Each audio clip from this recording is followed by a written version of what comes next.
Because I got to tell you the truth, folks. I got to tell you the truth. When it comes to bullshit, big time, major league bullshit, you have to stand in awe. In awe of the all-time champion of false promises and exaggerated claims, religion. No contest. No contest. Religion easily has the greatest bullshit story ever told. Think about it. Religion has actually convinced people that there's an invisible man living in the sky who watches everything you do every minute of every day. And the invisible man has a special list of 10 things he does not want you to do. And if you do any of these 10 things, he has a special place full of fire and smoke and burning and torture and anguish where he will send you to live and suffer and burn and choke and scream and cry forever and ever till the end of time. But he loves you.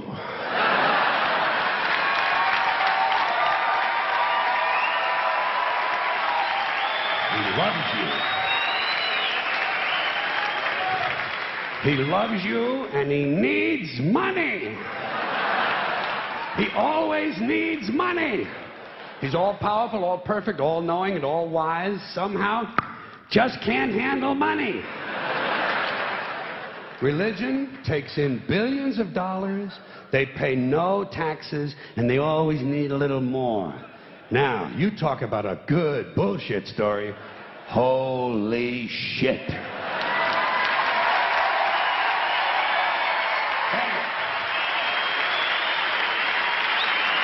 Thank you.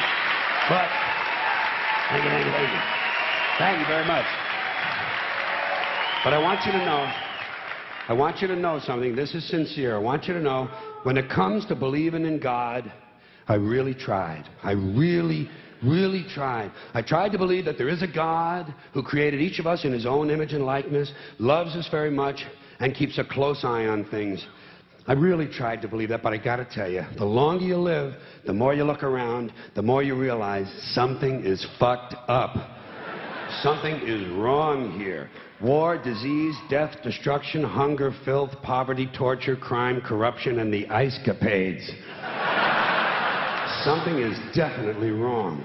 I decided to look around for something else to worship, something I could really count on, and immediately I thought of the sun. Happened like that.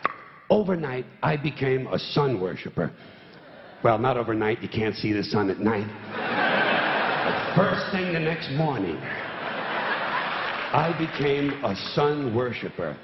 Several reasons. First of all, I can see the sun. Okay? Yeah. Unlike some other gods I could mention, I can actually see the sun. I'm big on that. If I can see something, I don't know, kind of helps the credibility along, you know? So every day I can see the sun as it gives me everything I need. Heat, light, food, flowers in the park, reflections on the lake, an occasional skin cancer. But hey, at least there are no crucifixions, and we're not setting people on fire simply because they don't agree with us. Sun worship is fairly simple. There's no mystery, no miracles, no pageantry. No one asks for money. There are no songs to learn. And we don't have a special building where we all gather once a week to compare clothing. And the best thing about the sun, it never tells me I'm unworthy. Doesn't tell me I'm a bad person who needs to be saved. Hadn't said an unkind word. Treats me fine. So I worship the sun. But I don't pray to the sun. Know why? I wouldn't presume on our friendship. It's not polite. I've often thought people treat God rather rudely, don't you? Asking, trillions and trillions of prayers every day, asking and pleading and begging for favors. Do this, give me that, I need a new car, I want a better job. And most of this praying takes place on Sunday, his day off. It's not nice, and it's no way to treat a friend. But people do pray, and they pray for a lot of different things. You know, your sister needs an operation on her crotch. Your brother was arrested for defecating in a mall. But most of all, you'd really like to fuck that hot little redhead down at the convenience store. You know, the one with the eye patch and the club foot, huh? Can you pray for that? I think you'd have to. And I say, fine, pray for anything you want. Pray for anything. But what about the divine plan? Remember that?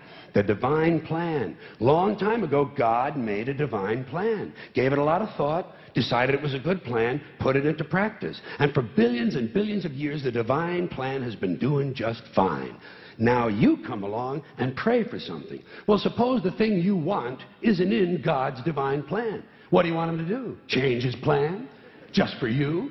Doesn't it seem a little arrogant? It's a divine plan. What's the use of being God if every rundown schmuck with a $2 prayer book can come along and fuck up your plan?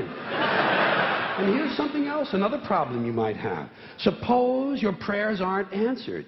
What do you say? Well, it's God's will. Thy will be done. Fine, but if it's God's will and he's going to do what he wants to anyway, why the fuck bother praying in the first place? Seems like a big waste of time to me. Couldn't you just skip the praying part and go right to his will? It's all very confusing. So to get around a lot of this, I decided to worship the sun. But, as I said, I don't pray to the sun. You know who I pray to? Joe Pesci. Joe Pesci. Joe Pesci. 2 reasons. First of all, I think he's a good actor, okay? To me, that counts. Second, he looks like a guy who can get things done. Joe Pesci doesn't fuck around. Doesn't fuck around. In fact, Joe Pesci came through on a couple of things that God was having trouble with. For years, I asked God to do something about my noisy neighbor with the barking dog. Joe Pesci straightened that cocksucker out with 1 visit. It's amazing what you can accomplish with a simple baseball bat. So I've been praying to Joe for about a year now. And I noticed something. I noticed that all the prayers I used to offer to God and all the prayers I now offer to Joe Pesci are being answered at about the same 50% rate. Half the time I get what I want, half the time I don't. Same as God, 50-50. Same as the 4-leaf clover and the horseshoe, the wishing well and the rabbit's foot. Same as the mojo man. Same as the voodoo lady who tells you your fortune by squeezing the goat's testicles.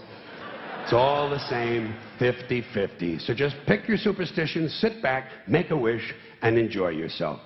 And for those of you who look to the Bible for moral lessons and literary qualities, I might suggest a couple of other stories for you.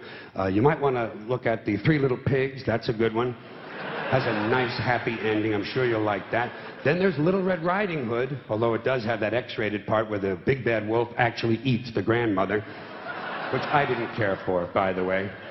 And finally, I've often always drawn a great deal of moral comfort from Humpty Dumpty. The part I like the best, all the king's horses and all the king's men couldn't put Humpty Dumpty back together again. That's because there is no Humpty Dumpty and there is no God. None, not one, no God, never was. In fact, I'm gonna put it this way. If there is a God, may he strike this audience dead. See, nothing happened. Nothing happened. Everybody's okay. All right? Tell you what. I'll raise the stakes. I'll raise the stakes a little bit. If there is a God, may he strike me dead. See? Nothing happened. Oh, wait. Got a little cramp in my leg. And my balls hurt. Plus, I'm blind. Oh, now I'm okay again. Must have been Joe Pesci, huh? God bless Joe Pesci. Thank you all very much. Joe bless you.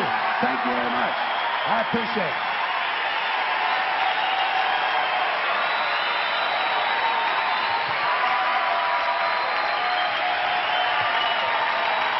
Bye-bye. Have fun. Good. Thank you very much.